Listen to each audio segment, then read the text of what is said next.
राम रहीम के बाद अब एक और तथाकथित संत के गुनाहों का हिसाब चुकता हो चुका है। डेरे और आश्रम की आड़ में लोगों की भावनाओं के साथ खेलने वाले ये दोनों ही ढोंगी बाबा जेल की सलाखों के पीछे धकेले जा चुके हैं।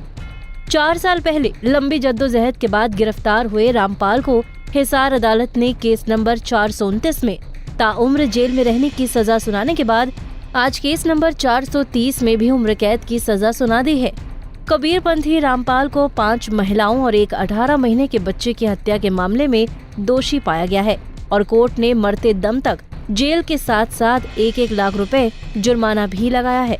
आज का फैसला अंडर सेक्शन 302 आईपीसी में और अंडर सेक्शन 120 बी में लाइफ इम्प्रिजनमेंट और 1-1 लाख रुपए का फाइन, 343 में 5000 फाइन और 2 इयर्स की सजा दी गई है। सजाएं सभी कल वाली और आज वाली दोनों सजाएं साथ साथ चलेंगी, लगातार एक साथ चलेंगी। टोटल जुर्माना कितना हुआ था? टोटल 2,05,000 रुपये। तो आपने क्या कल वाला और आज वाला मिला के? नहीं, कल वाला अलग, आज वाला अलग।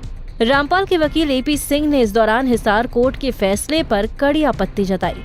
एपी सिंह ने नवंबर 2014 पुलिस प्रशासन द्वारा सतलोक आश्रम में की गई कार्रवाई की तुलना जलियांवाला बाग कांड से की। जो व्यक्ति 4 सालों से जेल में हैं, आप उन पर 1-1 लाख 2 लाख 5,000 रुपए फाइन लगा रहे हैं, वो कहां से फाइन देंगे? ये अनजस्टिफाइड है, इसलिए हमें इसके खिलाफ जाना पड़ेगा चंडी आयोग। अन्याय यहाँ से शुरू होता है। और ये केस में क्यों सजा की आप भी देख रहे हैं, अखबारों ने भी आज की सुर्खियां थी, गवाह कोई नहीं, वेपन ऑफ ऑफेंस नहीं, फिर भी सजा हो गई, गवाह हॉस्टाइल, फिर भी सजा। क्यों?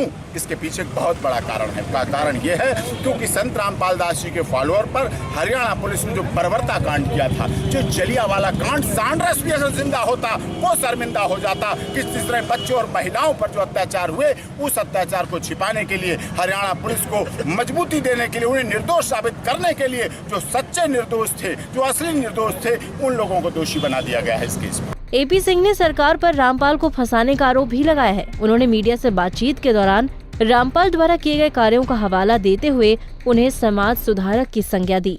संत रामपाल दास जी का मिशन, जब से वो हरियाणा सरकार के एम्प्लॉय रहे हैं, उसके बाद जब से वो इस्तीफा कौन देता है? आजकल सरकारी नौकरी के पीछे लोग भागते हैं, लेकिन उनके अंदर का इंस्टीट्यूशन था, ऐसा भक्ति के प्रति उनका ओतप्रोत था, ऐसा कबीर पंथ पर आधारित उनके मन था। उन्होंने नौकरी को छोड़कर कबीर पंथ के सिद्धांतों और उनके उपदेशों को आगे चलाना शुरू किया, जिसकी वजह से ये सब लोग पूरे देश में उनके करोड़ों फॉलोअर्स हैं। पाकिस्तान में हैं, नेपाल में हैं, चाइना में, बांग्लादेश में करोड़ों लोग फॉलोअर्स हैं। हमने ये बात दलील दी और उन्होंने मानवता भलाई के जो कार्य किए, जिस तरह से कन्या भ्रूण हत्या को रोकने के लिए काम किया, जिस तरह से जातिवाद को खत्म करने का काम किया, जिस तरह से दहेज रहित शादियों को करने का काम किया, समाज से पूरी तरह नशे को समाप्त करने के लिए आज मिसाल दी जाती है कि अगर किसी व्यक्ति के अंदर कोई गुटखा, पान, बीड़ी, सिगरेट कुछ नहीं मिलता है तो इसका मतलब वो संत रामपाल दास जी का समर्थक है, उनका फॉलोअर है, ये कहा जाता है। तो ये इससे बड़ी और मिसाल क्या होगी? हमने कहा, कोर्ट में कटिंग दी, अखबार दिए, फोटो स्टेट दी, फोटोकॉपी दी